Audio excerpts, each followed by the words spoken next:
you want to start or scale your property development business to 8 figures and beyond, then you're in the right place. This is the Property XPerts Podcast with Ben Richards and Jack Jiggins, two serial entrepreneurs bringing weekly insights from our award-winning businesses. In these podcasts, you'll learn how we found, funded and delivered over £80 million worth of property in the last 6 years, with templates you can use, deal analysis and deep dive discussions that will help you build your businesses successfully. We hope you'll enjoy. Happy Friday, the sun is shining, and welcome back if you joined us before. My name is Jack Jiggins and I'm co-founder of a few businesses with this other guy, Ben Richards. And we are, as mentioned in the intro, serial entrepreneurs, and we do these episodes every Friday live to basically give you a synopsis of the findings and the tweaks that you can make in your business to grow a 6 or 7 or even 8-figure business. So stay tuned, take notes. Go and watch our previous episodes. I saw a stat that Ben shared the other day. I don't know if he's actually, spoiler alert, going to bring it up later, but I think only half of the people that watch these episodes are actually subscribed to our channel. So make sure you subscribe. Little message, our goal and vision. I think everyone should have a goal and vision and a journey to a destination is to deliver 1,000 homes, which is £1 billion worth of property in the UK. And that's what we're aiming to do. We do that hopefully with rigor of ambition, transparency, and creativity. I think you'll probably see from these episodes, definitely creativity. We have some open investments at the moment. We've built and grown our businesses working with investors. We've recently actually spent quite a bit of time sort of restructuring, remodeling our social housing portfolio where there's opportunity to come on board for that, whether that be a JV or other. So please do reach out if you are interested in getting going. We do earn and learn sort of style. So if you are cash rich, time rich and want to learn, we can certainly show you how we do everything our end. Straight into the agenda. So for listeners, it's the 15th of August. And we've got some really cool snippets in today's episode. I think very relevant for not only tech, but also property people too. So kicking off, we're going to be talking about what agents, so that's estate agents, are seeing in the market. I've heard news of it picking up, so we'll be talking about that. We had a special guest in Marlow. We'll be sharing who that is. I'm going to be talking a little bit about understanding the need of a seller. I've always talked about open questioning to understand the drivers and the motives of a seller, but I've got a bit of a tip for you guys to make sure you can get more deals secured for the rest of the year and going forwards. ChatGPT 5 came out. I'm a massive ChatGPT fan / AI tool fan. And I'll be sharing a tip of what I did initially when that came out and why you why I say you should still be using it in your business. And if you're not using it, definitely get onto it. We'll be talking about how ridiculous the planning officers or planning is generally, but specifically on our site in Thame. I'll be sharing a tactic called land promotion. So if you're looking at new build and land sites, how a promotion agreement can work and why I believe it's one of the higher returns on investment in the property space. Ben's going to be talking about, are we sleeping at night? Good question. We'll be then going on to a little qualm that we have with one of our banks that we're working with, maybe just a bit of a rant to share it with you guys, but also share how unpragmatic banks can be. And we'll be talking about Ben's potential poker night. I'm guessing he's got something coming out. And then, as always, we do a Q&A. So it's an opportunity for any of our listeners while we're live and also after we're live, because we will come back to them next week. Please do ask as many questions as you can. It's free. All you got to do is ask a question and see if you can ask us a question that we can't answer.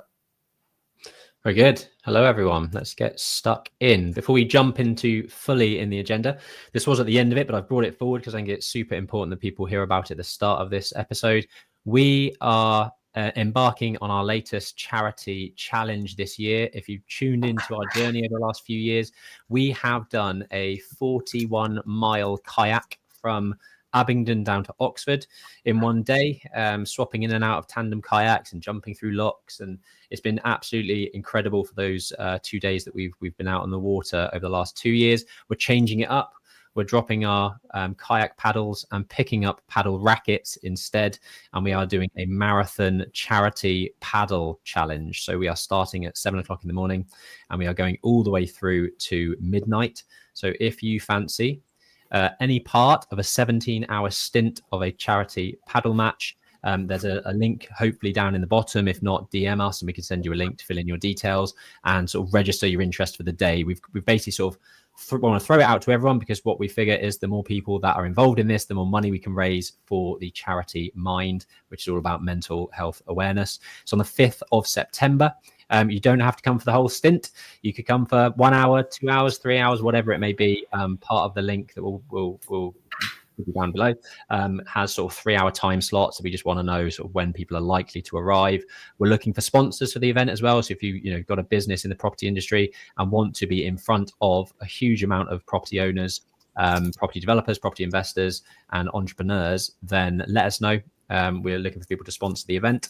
There's a cafe, there'll be drinks, there'll be food, there'll be good chat, and lots of sweaty people up on the courts as well. So I really can't wait for this. It's going to be such a good day. And if you want to get involved, let us know. We already have news to Ben. One sponsor signed up, Mr. Kirchner, excellent. the funding man himself. Good stuff. Good lad. Love that. That is good to hear. We only really want 4 sponsors is what we're aiming for. So we've got 1. There's 3 spots left. Let us know if you're interested. Lovely job. Cool. Okie dokie. So starting off with agents feeling the market's picking up in I suppose, every episode in the last few months, really, we've touched on market volatility in sales. I think that sales in a developer's role is one of the most important parts of delivery. Everyone's really excited to get something secured and get it developed. And there's loads of risks that comes with that, and we'll talk about that in the sleep section. But the big risk is exit. Like, can you actually exit? And when interest rates for commercial mortgages or buy-to-let mortgages, or what we might refinance buildings on at the moment, are really high, it's really difficult to hold stuff, because in the areas that we develop, the rent doesn't always cover the mortgage. So sales is everything. Sales is really important for a traditional private residential developer. And I've probably bumped into about 6 agents in the last week, and every single one of them has said it's picking up. Now, I don't really know what that means. I really think the market has been dreadful for the last sort of year or so, I would say, maybe even pushing 2 years. And, what can we, one, do we believe them? Do we believe estate agents? That's question number 1. That's a rhetorical question. Don't answer that. But 2 is like, what is actually driving this uptake and picking up? And it could be down to, obviously, base rate went down last week and is now at 4%. There's predictions of it hopefully going down further. The graph you can see if you're watching is base rate. So you can kind of see that lump at the top where inflation was hiking and rates were going up, felt like forever. And then it stayed at the top for a little while. That was pretty interesting. I feel like there's a few HMO landlords out there that probably just waited for a few months while we were at like 7 or 8% HMO mortgages. We're now back down to like the 5%. I read an article that said the average mortgage in the market is under 5%, which is pretty good. It's the first time it's been under for a year. So maybe the finance markets is helping, and I think we do need some more adjustments quite aggressively to keep things coming down. I don't really know what Labour have got plans, but they don't seem to want to help the landlords of the world. Yeah, anyone.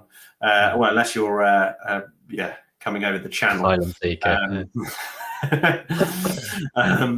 But yeah, it's I thought we would share it on this because I've obviously had these conversations on the ground, and I'd love to hear everyone else's thoughts and even people selling at the moment.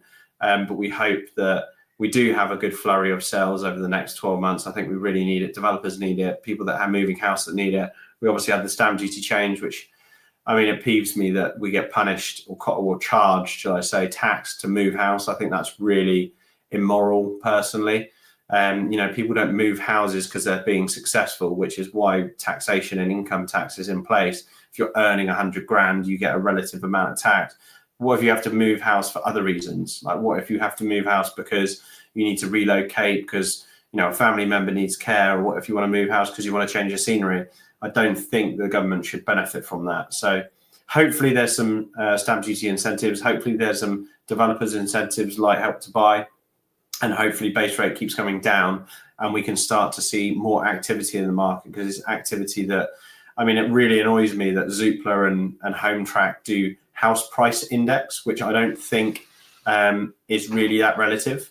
Like, just because something is selling for the same price doesn't mean that, you know, for me, I like to see the turnover. So what I'm getting at is the average house price in the UK is still the same amount. It's still about 300 grand, but I believe it's taking 6 months longer to sell that, which then isn't the same value, and it's not got a time bound value on it. So this is what agents are saying. They're front of they're front of line. So hopefully they are telling the truth, and we do start to see some change. I mean, on St Andrew's Court, I mean, you obviously, I think, spoke to Joe as well, our agent, earlier this week. But you know, we have had 3 viewings this week, which we haven't had in many, many months. One of which has made an offer on one of our flats, which is great. So, you know, based on that very small piece of data, you know, it does seem to be going in the right direction. It's a nice comment from someone. It might be, market is Scotland's crazy. Resi properties are saying 30% plus above market valuation, which is incredible. Like Jack says, I just feel like we need a bit of liquidity and fluidity in the market. We need things to move, and it's been so stagnant, which doesn't help anyone. You know, we want to see growth. We want to see investment coming in and things turning over, and all that good kind of tax from the activity is where we want to see tax coupons being raised, not basically putting up everyone's tax to counteract and bolster the coffers that way. You know, we want it to be through productivity, not through just tax hikes, which ultimately just stifles growth and productivity. So we shall see how things go. Jack and I are very hopeful that things do pick up over the next year, because we've got another 35-40 units to sell over the next 9 months. So it would be great if we can pick up a few extra grand with the market picking up that way. Cool. And to point number 2, which is we had a special guest visit to Marlow. I met somebody on site Wednesday afternoon, and that special guest was the seller. We don't like to burn bridges. We always like to keep relationships really strong. The seller on this particular project was brought to us by a referral, effectively. A contact of ours introduced us to this site and this seller. The seller was extremely good in terms of having the patience to kind of let us do what we needed to do. We had a really good relationship with him. It was full of issues. It took probably a year longer than it should have done, because it was right at the end of COVID. We had the rear of the site was run by a dance studio. They fell under issues during COVID. Obviously couldn't do their dance classes because you weren't allowed to even meet up. So they fell into financial issues. The owner used to run their business from this front section of the building. And it was it was a difficult and challenging project to get over the line. It took quite a long time, and he was very, very nice to sort of give us that time and allow us to do everything we needed to do. So he reached out. He saw that we'd almost come to the finish of the site, and it was actually really, really nice to walk around with him, his wife, and actually one of the employees who's obviously worked there for over 10 years. So we were walking around this space, and they were trying to picture, there used to be stairs here. Where have the stairs gone? And this used to be my office. Was it really this big? It looks a lot bigger. And hearing about some of the history of the site and the neighbours and little tidbits here and there. So it was great. There's also the opportunity with things like this where we've given the seller a good lump of cash. Building that relationship could also pay dividends in the long run, in terms of he might want to put that cash somewhere else in other schemes that we've got going on. So showing him the finished product, showing him what we're all about, what we've created with the space, the vision that we've brought to life through this development was super cool. So just thought it was worth mentioning. Never burn bridges. Always be pleasant to sellers. Cool. We've got a referral code down below for XERO. If you're not on this accounting software, you're missing out. It's 50% off 3 months, which is still, a very decent deal. I think that'll probably save you, what will it be? Probably like $50 or something, but $50 is $50. And if you don't have a good management structure in place in terms of financial management, then this is a great place to start. Cool. Understanding the need of a seller. Why has he got a spade in his hand? Who's he digging a hole for? So I'll come on to that. Okay. So, I mean, this is all about, I've banged on about acquisitions, and understanding the seller's motives is really, really important, whether it's speed, value, commitment, the quality of you as a buyer. You might not be, you might, if we're selling something and someone's is a cash buyer, that might be well and good, but actually the confidence in the buyer, whether they've been attentive, said they'll do what they said they would do, been responsive in the process. So sometimes commitment of the buyer is really important. But a really good way, and a little hack, I suppose, to secure deals or create deals is to understand the hole that needs to be filled. So typically, I viewed a house today, and it could potentially be a flip. And I came to learn that the reason that the beneficiaries of the house are selling is because the care home fees for their mother is £7,000 per month. And now the first thing that I think of is right, if I paid them £7,000 a month, I could do what I want with the property until the point that because that is their desire, that is their requirement that's triggered the requirement to sell the house. Of course, it's easier to just go in and buy the house and renovate it and probably sell it. But the principle is, if I can't get the numbers to work, there might be a more creative proposition that can be made. And that's really common. So equally, I was speaking to a friend of mine who runs his own business, not in property at all. And he's been propositioned another business to buy this other business. And he's basically, the way that he led this conversation is he said to me, can you get your hands on an investor with 850K? And I sort of, once I got down into the detail, I found out that seller of that business had valued his business at 850 grand, but his actual need there and then was not 850 grand. And it's all about the whole, the requirement. He might be selling to, buy a house in a chalet in France, which is 250 grand. And that's what he needs today. So understanding the hole that needs to be filled today. And then obviously the value is obviously really important, but you might not have to fund something completely as an acquisition just because it's valued at that value. Someone might be happy to take some chips off the table, staying in theme for the last topic, take some chips off the table now, but actually leave some chips in for a better value or a more delayed acquisition.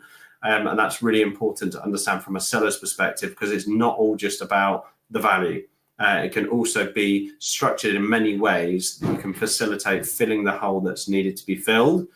And then you might be able to structure it a much more beneficial way for you and beneficial for them, so that you work in a win-win scenario. Nice. 2 ears, 1 mouth. Listen to their needs. Katrina, I should have guessed it was you, to be fair, up in Scotland.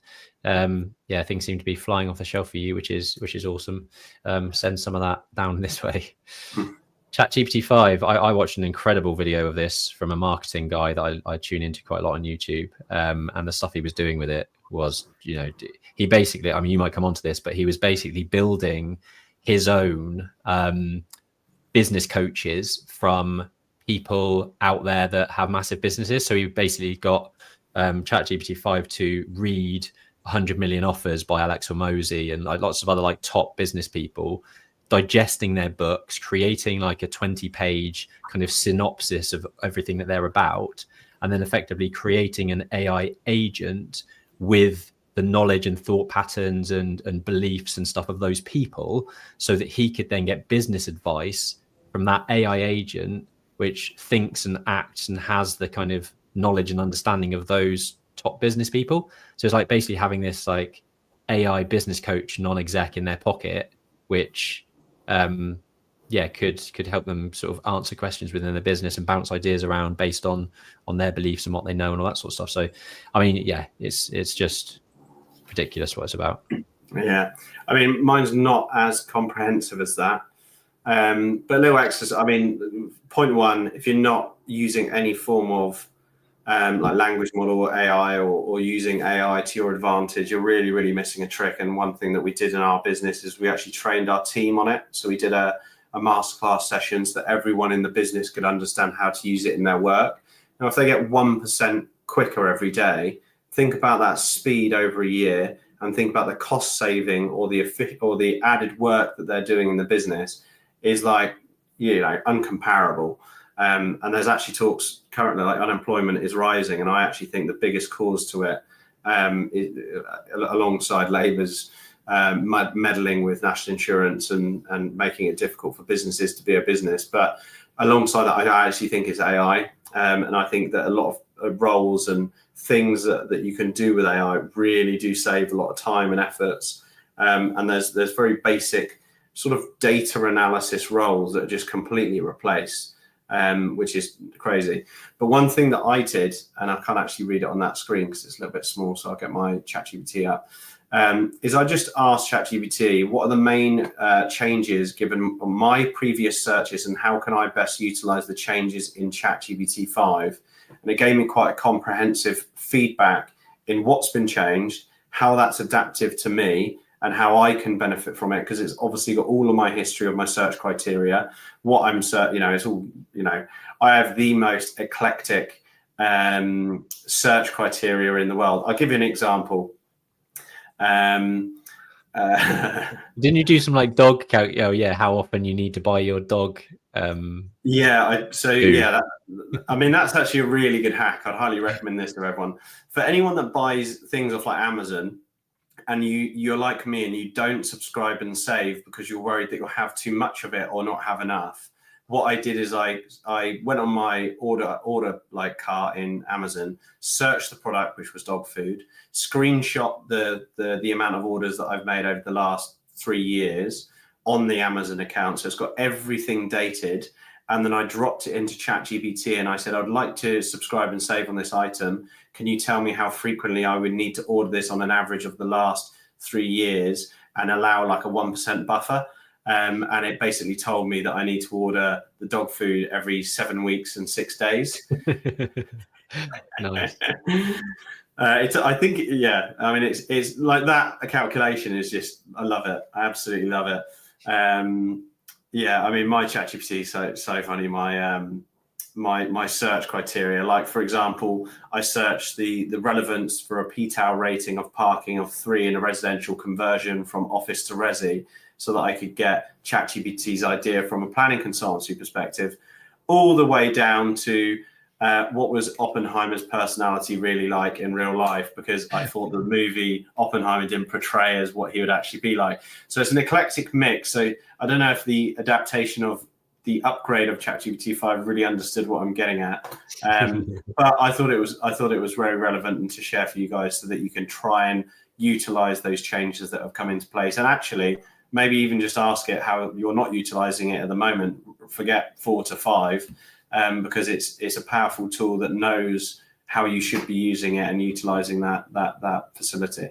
Somebody mentioned today to me N8N, which I haven't really got stuck into yet. Let us know in the comments if you're into it and you've done some amazing stuff with it. But it's effectively an AI workflow platform, so it can integrate loads of different platforms that you probably already use, like Asana and XERO and HubSpot, and basically create your very own AI bots that work for you, that can create customer service bots and onboard people and all that type of stuff that is very manual and, like Jack says, admin heavy. And you might be able to reduce one member of staff by just having this N8N create a workflow for you in your business that onboards clients, or does a certain process that speed things up. So maybe we'll come on to that next week if I've dug into it a little bit deeper. But it does sound like one that I really should get my teeth stuck into.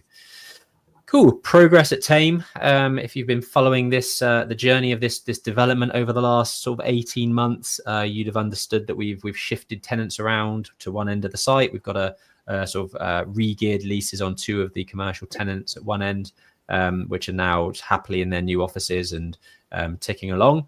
We finished the middle block, which was a block of 9 flats, which is our first phase. Those are now 5 of those are sold. 2 should exchange very shortly, and the offer that I mentioned earlier was for 1 of the remaining 2. So almost at the point where we can get rid of all those 9 units, which will be fantastic. But about 3 weeks ago, we started phase 2, and you can see from the photos if you're listening on audio, sorry. But actually, if you are on Apple and Spotify, you should also be able to see the video of this, because we upload the video to those platforms, even though it's an audio platform, but it still does play the video. So yeah, on the right hand side, you've got the ground floor, which is now all completely stripped out. You can start to see the steel columns and the exposed concrete slab floors. At this stage, it's really great. The reason that I brought, that's actually two of my team from Aura, so that's Jamie and Luke there in the picture, to bring them on site to just, now that it's all exposed and we can see the rafters, we can see the steel work and the block work and all that structure behind it, just checking things and making sure that we do have everything in the right place. Turns out on the first floor, we need to shift the bathroom along by sort of 600 mil because there is a column on site in the way. And it's things like this where I've been on site and I've come away, I think probably saving about $5,000 worth of steel work. As soon as I was able to get my head around kind of these cranked steels and where they're going to sit. And we've actually gone back to the engineer to say that we don't want to install what you've proposed here. There's no need. Let's just keep the existing. Let's adapt something on site. Let's strengthen these beams instead of replacing them completely. So all of these things, now that it's exposed, that's where my sort of technical engineering kind of juices start flowing and I can start making some savings. Image on the left is a lift pit that's being created. So the beauty of phase 2, and it also is beneficial for 2 flats in phase 1, is that we are now able to install a lift. And that means we've got 13 flats out of the 20 flats have access. No, 13 flats out of the 20 have access via a lift, which has a massive impact in terms of who we're selling to.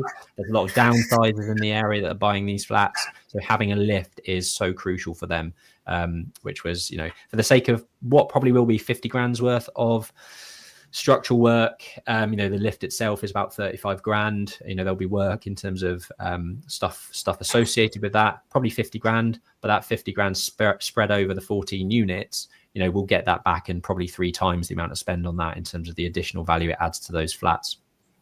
It's coming along. We're only about 3 weeks into this strip out and structural work stage now. We're trying to get the corridor installed so that the phase 1, there's 2 phase 1 flats that cannot be sold yet until they've got the fire protected route and stair access, which forms part of this phase 2 work. So phase 2A is get all that stuff done ASAP, so that we can get the sold flats in phase 1 completed. The ridiculous message from planning that we want to touch on, and I had a chat on site. Actually, the agent rang me to say, look, I've had an email from planning enforcement that they've read me my rights, and they want to chat to you because you've been putting signage up on site that isn't compliant and needs planning approval.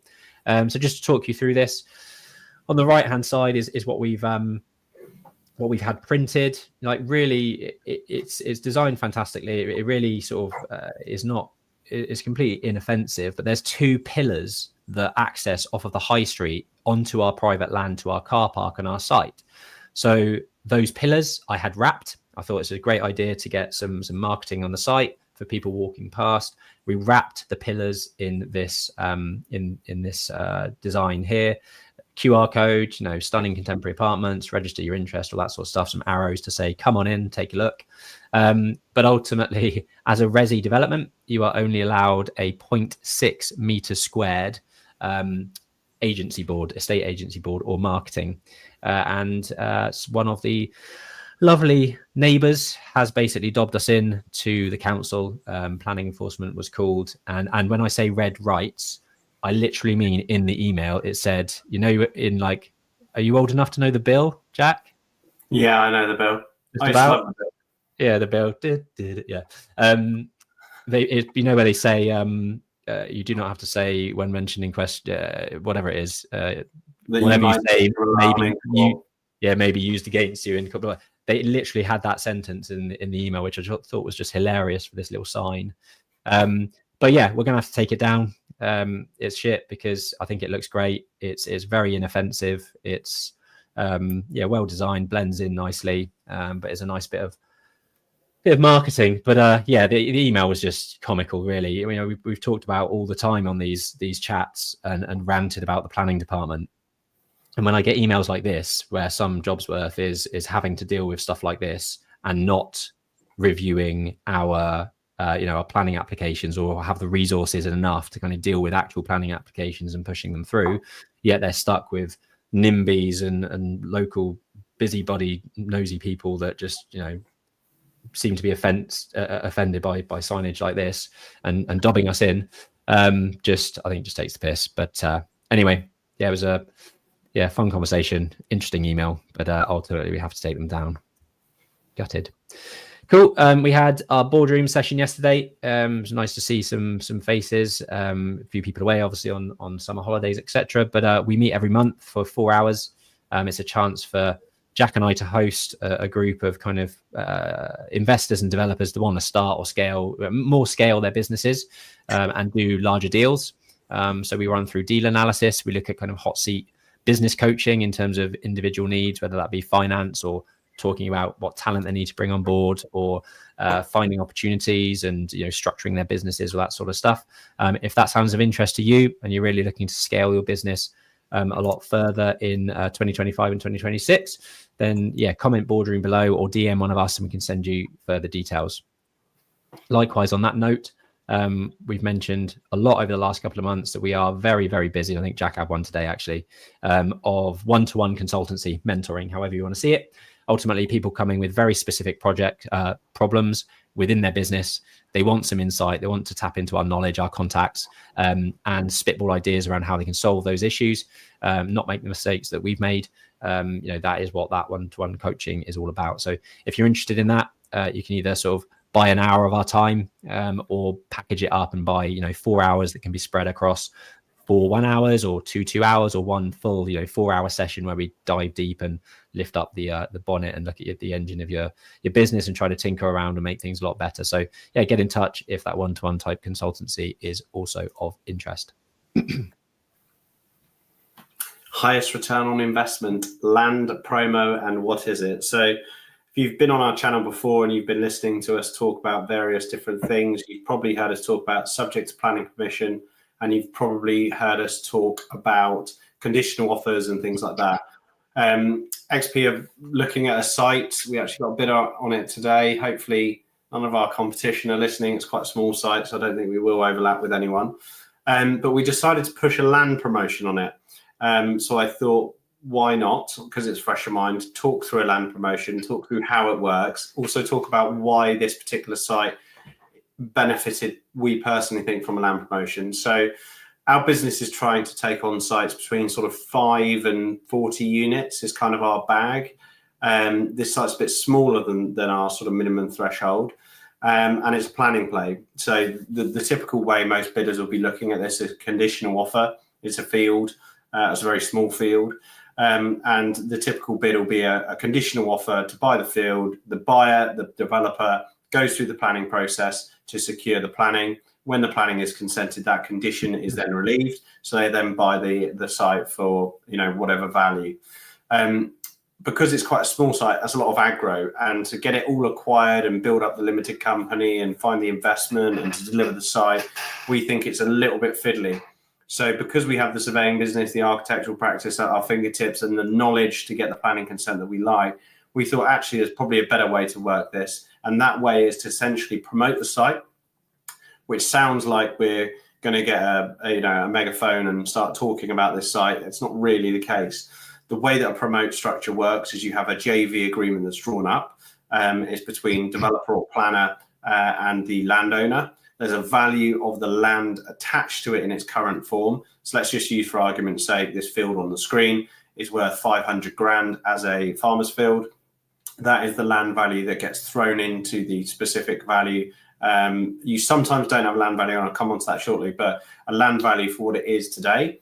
The planning team would then spend maybe 100 grand on planning to secure the planning. So the total costs for that site to get the consent is about 600K. You would then sell it on the open market to a national home builder or another buyer or someone that's more competitive at delivering a smaller site to realize the best value in the market, whatever the profit is. So let's say the site was sold for £1 million. That means there's £400,000 profit, minus agents' fees and things like that. So it's a very easy way to get a really high cash on cash return. On massive sites, a promoter would typically expect about 20 to 25% of the uplift. And in our case, because it's a much smaller site, we've pitched 50-50, which is fair for a much smaller site. You can sort of 3, 4, maybe even 5 extra capital. And I've actually heard Some land promoters get significantly higher than that on their promotional structure. You don't have to buy the site. Your structure that you agree with the landowner means that you're collectively selling it on the open market. Agents might be a little bit bemused while you're doing that process, but as long as you talk them into selling the land with the planning at the end, they're typically on board. And you can kind of negotiate it as you please. So you typically deduct all the costs and then obviously you split the profit. Where I mentioned you might not have a land value that's crystallized in the deal is a lot of like the farming type of land promotion. So I'm talking thousands of acres. They don't have a land value on that because the value of the site consented kind of doesn't really make a material difference. So in that particular structure, if you get we're planning on a site that's maybe, 1,000 homes and the site's worth, 100 million quid, you might say the promoter gets 10%, but it might cost them £1 million to get the consent. They're taking the risk. And the landowner just sort of sits back and benefits from that skills and expertise to get the consent. So all I would say is if you're bidding on any sites where you think that there's value to be had in planning, but not necessarily development, that might work really well. If it's too big for you to deliver, why would you want to buy it? You might as well promote that site and make benefit of just carrying the site pre-planning to post-planning to the market. And it's kind of quite a nice collaborative way because you're all incentivized to do it as quickly as you can, get the best value as you can, as cheaply as you can, and get the site done and dusted. So yeah, it's kind of like option-y conditional purchases and then assigning an option, but you're being quite upfront and collaborating with the landowner from the outset. Nice. Top tips. We missed a few comments. So just going back on this some stuff. I agree, Katrina. It's AI is incredibly environmentally unfriendly. Like I do every now and again, I do think like this is the power and energy needed to generate and create all of this AI stuff is massive. We probably do need AI to find a solution for that, if I'm honest. I did actually find something quite comical that I read a couple of months ago that English people are costing even more energy using AI with all of the please and thank yous that they use, all those extra words that they're using in their chat GPT, which I thought was quite funny. But yeah, I do agree, it is, it's not going to slow down. So we do need to find a solution for that. Jordan, thanks for tuning in again. Had a similar idea in terms of the non-exec director side of stuff. Naval Ravikant, he's a bit of a legend. And I love the suggestion of us creating our own non-exec AI that's basically built off of all the content that we've put out. I mean, that is a really good thing. I think, I'll have a chat with Christina about that and see what we can do to sort of transcribe all of our previous videos and get it to analyze everything and tell us we're useless. Terrible advice. I've analysed everything you've had to say. It's full of shit. But we're not, obviously. So this is top quality stuff. Cool. On to point number 7, which is spurred off the back of... I went out for dinner Wednesday night with an old uni mate. He's actually relatively high up in the ONS. And he was saying, some of the days that he's had, he also deals with like government bodies and lots of economy and finance and stuff. And then I started rattling off all the problems that we've got in our businesses. And, this project's gone X over budget, or we're struggling to get finance for this, or, we need to refinance this person out or bring in more equity, and, all the stuff that, is typical day to day of what we get up to. And he was like, do you sleep okay at night with like everything that's going on and all the debt that you have across the businesses? And it just made me laugh and thought it was worth talking about, because it's, I sleep like a baby and I sleep fine. I've never really had that issue, but I probably shouldn't. There's a huge amount of stuff that we get up to that is massive risk. We are holding a shit ton of debt across the portfolio. There's no denying that, but it's good debt, and you need that debt to kind of leverage and do what you need to do as a property investor and property developer. But I think if we've said this before, and we'll maybe come on to some risk management later, but you need to have resilience in business ownership and certainly in property development. And if I wasn't sleeping, it's only going to have the negative impact on the way that I operate during the day. So you need to get good night's sleep. It's kind of counter cyclical. Like the more stressed you get, the less you sleep. the more stressed you get, you know, and the more difficult it is for you to kind of function properly and make good decisions and all that sort of stuff. So just a question for everyone, you know, I don't know what people think about kind of business ownership, property entrepreneurship. But I think, you know, you need to be resilient. You need to understand the risks and be able to kind of deal with them and mitigate and manage those risks. But you need to be able to sleep well at night as well. You sleep all right? Not at the moment. I typically do sleep. I'm quite good at compartmentalization. I think I get it from my mum. So I do sleep pretty well. I mean, there's been a very few times where I feel like I'm stressed. I get stressed when I'm awake, and I said to my wife the other day, because she's we're talking about something which Ben will know what I'm referring to. There's been like pretty stressful, and I said, "What do I do when I get stressed?" Because I was interested to know my change of character. Yeah. She said, "You just go quiet." Mm-hmm. So, which is interesting because I'm normally quite loud. So it must be quite evident when I go quiet, because it's like probably polar opposites. But yeah, I normally sleep pretty well. I find that sort of I get in my most sort of meditative state. There's a few places: washing the dishes, having my beard trimmed, and in the shower. Like for me, those are like places of solace where I have good ideas. I sort of process things. Everything else sort of goes away. And I'd say like I have my biggest clarity in doing those types of activities where I feel like I can shut off and just contemplate. And actually another one is probably when I'm I'm normally the one that puts Teddy down at night. And when I'm feeding him and on the rocking chair, you know, I do go into that sort of that space as well, deep thought, and I'll solve a lot of problems in my head and sort of come out of that like, you know, feeling pretty good. Dog walk for me is one. Yeah. Let us know down below, where do you find your solace? But yeah, I mean, I hope everyone sleeps at night. You know, you need to get out and sleep, no matter how stressful things are. You've got to be resilient. You've got to deal with those things, and not getting a good night's sleep is going to hinder things for you. If you like what we talk about on this podcast, please let us know. Rate us on Spotify. Leave a review on Apple Podcast. And I think Jack said at the start, you know, the stats are quite bad or staggering, because we know you get lots of value from tuning into these. We get lots of messages, you know, telling us so, and that's absolutely fantastic. And we love when people share some of the things that we talk about and get up to. And actually, we'd love people to do more of that and tag us in. You know, we'll tag you back and share you on the stories on Instagram and things like that. But only 50% of the sort of people that watch this are subscribed. So, you know, we want to get that up to a lot higher. That's it. If you tune in, you know, let us know. Subsqualla, as that episode on Ground Up when you were talking about that had me absolutely in stitches. But yeah, if you enjoy it, then let us know. Monday at 5 a.m. we will be releasing the audio format of this video podcast. If you've not seen us actually do this live from a video perspective, head over to YouTube. Like I say, on Spotify and Apple, you should actually have the video format as well for you, not just the audio.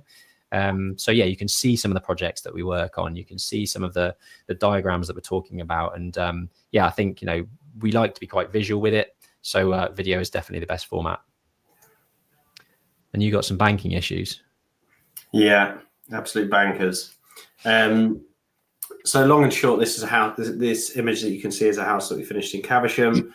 We're planning to flip it, and we knew that the house was compromised by its small garden. I actually think it's a lovely house. I'd love to move into it myself, but wouldn't negotiate that with the wife.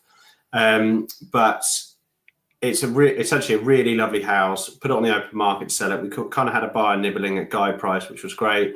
And then the agent did the classic. We've had a load of viewings. You need to drop the price. And I made it extremely clear at the outset that every price drop moves me nearer and nearer to convert it to an HMO, because it would benefit itself to be converted into a 6-bedroom HMO with absolute ease. And that ease is one stud wall in the living room, fire door closers, intermittent strips, and an L2 fire system. So we're probably talking less than 5 days work to convert this into a licensed HMO. Obviously, there was the HMO licensing and everything like that. No Article 4 in a great location. We've already got a HMO on the same road, so we know it will let.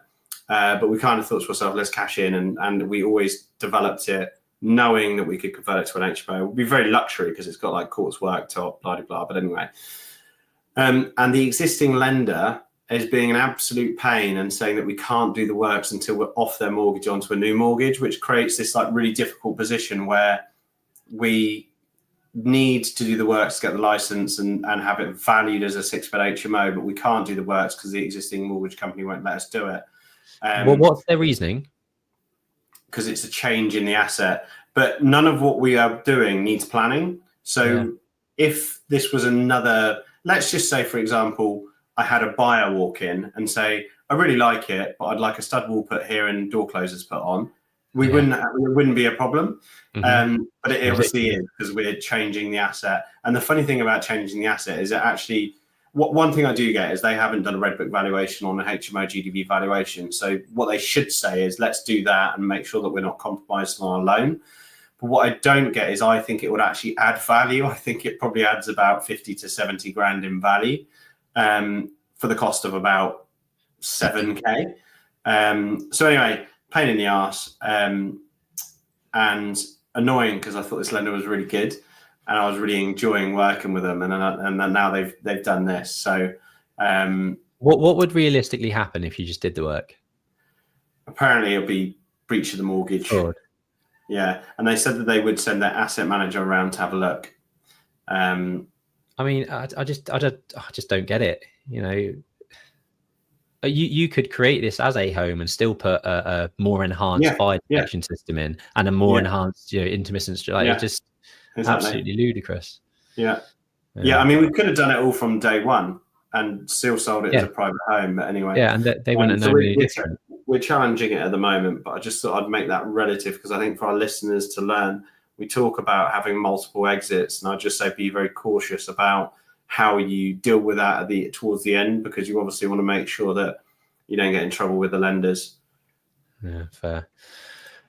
Katrina likes a beach walk to clear her head, and also tunes in on LinkedIn. So she'll check it out on Apple and subscribe. Thank you very much. Fisayo? Have I said that right? I don't know. Sorry if I've absolutely murdered that. Read the article too, I think, about being UK being too polite and costing ChatGPT loads of money. And Rick P, I think you've mentioned this a couple of times before. Hello, what do you think of ethnic minority representation in business? Jack, do you want to? Yeah, I'm happy to run with this one. Yeah. So, random question, but sure. Yeah, completely off the box. But I love it because we did, Ben, your camera's switched off for some reason. We did a module so I did a Goldman Sachs course last year. And we actually did a module where we had a ethnic minority business owner come and speak about diversity and ethnic minorities in business. And talk through, obviously there's the ethical side of things, so treating people the same, but there's also benefit to have different people from different backgrounds and different stereotypes and different classes for decision making, because you can then sort of make a well-rounded decision. So kind of what I'm getting at is obviously I believe having a diverse employment group. So obviously our team are very different. We're all very different in our own ways. Beyond just the ethnicity, really helps consider a well-rounded business decisions and movement in the business. And there is actually an assessment that this guy that was a lecturer that came and got us to do. And it's basically where you go through everything. So location, age, stereotype, ethnicity, class, and you basically have a full list, and you rank if you basically have different rankings, and you rate it. I think it's something like -5 to +5, and the aim of the game is to end up with a score of 0. And I actually put our collective group business employment through that, and our business was pretty much perfectly balanced. The only thing we don't have massively in our business is age. but that's kind of okay because we have advisories that are a little bit older. So interestingly, you can actually do assessments on your own business and hiring your own business. But I always draw it back to the original point of hiring, that when you hire someone, you're required to hire someone for what they're going to bring to the company. And anything beyond that doesn't really, matter to us as a business. We require people for their skills, or if they're not skilled, to be trained up in their skilled, and then it's all about their input versus output. So we don't have necessarily a massively conscious effort. I know a lot of bigger corporates are definitely moving more into the sort of ESG and aiding that, which I think is great to give people fair opportunities. But for me, anyone can put their CV in our door, and my hiring process is more based on who I think will be better for that role, which is, I think, why we hire in the first place. Yeah, I sort of agree with that. When I look back at kind of all of the businesses that we've got, it's been very well rounded in terms of backgrounds, and people have come and gone. But ultimately, the crux of my recruitment requirement is that person right for the role? Do they have the right skill set as a person? It doesn't really matter where they come from or what their background is. We want the right person in the right role. So, yeah, good points, good question. And just wanted to end this session with a little bit about poker. And a lot of people probably won't know my background because they don't know me that well at all. But I actually graduated from university back in 2010, and I spent a year playing poker for a living, which was all good fun. My property journey started after that. I basically won enough money to buy my first property, get me on the property ladder, and that is still an asset that I currently own. It's rented out in Reading, a 1-bed flat that I bought, turned it into a 2-bed. Always had that kind of entrepreneurial spirit and saw added value out of things. But tonight, for the first time in probably 9 months, 12 months, I'm actually heading down to one of the local casinos in Luton and playing a poker tournament, which I have not played for a long time, but I've been absolutely itching to kind of get out there. And that's probably another place where I feel kind of I can push everything out of the way, clear my mind, and just literally focus on the cards and the chips flying and having some fun. So yeah, maybe a little bit of if you sail through and win. It's a £300 tournament tonight. I reckon there'll probably might even be 100 odd people, I would imagine. So it's 30 grand up top. I reckon maybe five grand of that might be first place. So if I win, I'll let you know. But one thing I was going to say is, actually, if you are tuning in on Instagram, when I do head down and play these types of tournaments, I generally do on my stories kind of give people an update of where I'm at. Are the chips going up, or are they going down, or have I just lost a massive pot, or how am I feeling, and keep people in the loop, because there's a lot of old uni buddies that sort of don't get to see much of each other play anymore. So the odd little story here and there of when one of us does actually get onto the felt is quite cool. So yeah, tune in on Instagram, Ben cool. Richards _property, and see how I get on. All this lingo. Get on the felt. Get on the felt. I'm on the felt in ages. Get on the felt. Yeah, so that's me, Mr. Poker.